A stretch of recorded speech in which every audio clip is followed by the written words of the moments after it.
Hello everyone, আসসালামু আলাইকুম। This is me Nowrin ইসলাম। আজকে অনেক দিন পর ছোট্ট একটি মিনি ব্লগ নিয়ে ফিরে এলাম। তো চলুন ব্লগটা শুরু করি। তো আজকে তেমন কিছুই করব না, আমার ঘরে বসে একা একা ভালো লাগছিল না, তাই আমার এলাকার মধ্যেই একটা মন ভালো করার প্লেস আছে। সেই প্লেসটা মূলত হচ্ছে বুড়িগঙ্গা নদীর তীর। এখানে মূলত একটি স্ট্রিট ব্রিজ আছে হাঁটার জন্য। তো আমি সেখানে এসেছি আম্মুকে নিয়ে। তো হাঁটতে হাঁটতে ব্রিজ থেকে একটু নিচে মূলত নদী ছোঁয়া যায় তেমন একটা সাইডে এসেছি। আর এখানে দেখুন আমার মা এসে, আমি ভয় কি বলবো, আমি এগোতে পারছি না। আর আমার মা এসে এখানে নদীর পানি ধরছে, হাঁটছে, কি আর বলবো।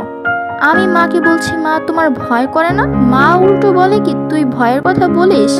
আমার যদি এখন সেই সিচুয়েশন থাকতো বা আমি গ্রামে থাকতাম, আমি নদীতে নেমে ডুবাডুবি শুরু করে দিতাম। ছোটবেলায় কত ডুবেছি নদী, বিলে, খালে, পুকুরে। তো এই বলে মা আমাকেও টেনে হেঁচড়ে নিয়ে এসেছে।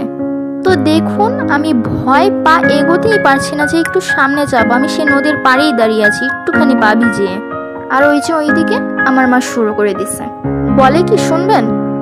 বলে আমি তো কখনো জানতামই না যে আমার পেট থেকে এমন একটা ভিতর ডিম মেয়ে হয়েছে।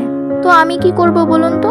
আমি তো ভয় একটু সামনে যেতে পারছি না। আমার মনে হচ্ছে নয়তো আমি পড়ে যাবো, নয়তো আমার ক্যামেরা পড়ে যাবে। আমি কখনো নেমেছি এমন সামনাসামনি গিয়েছি কখনো, তাও আবার নদীর তীরে না। আমি নেমেছি কখনো পুকুরে।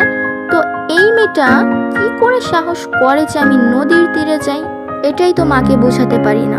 মা ভাবে যে না, আমি সাহসী, আমার মেয়েরাও সাহসী হবে।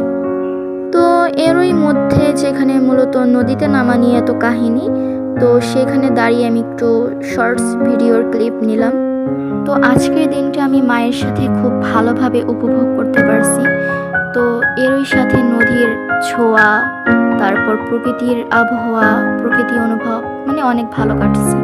তো এখন রাত নেমে এসেছে, প্লাস বাড়ি যাওয়ার সময় হয়ে এসেছে। তো যাওয়ার পথে ফুচকার দোকান চোখে পড়লো।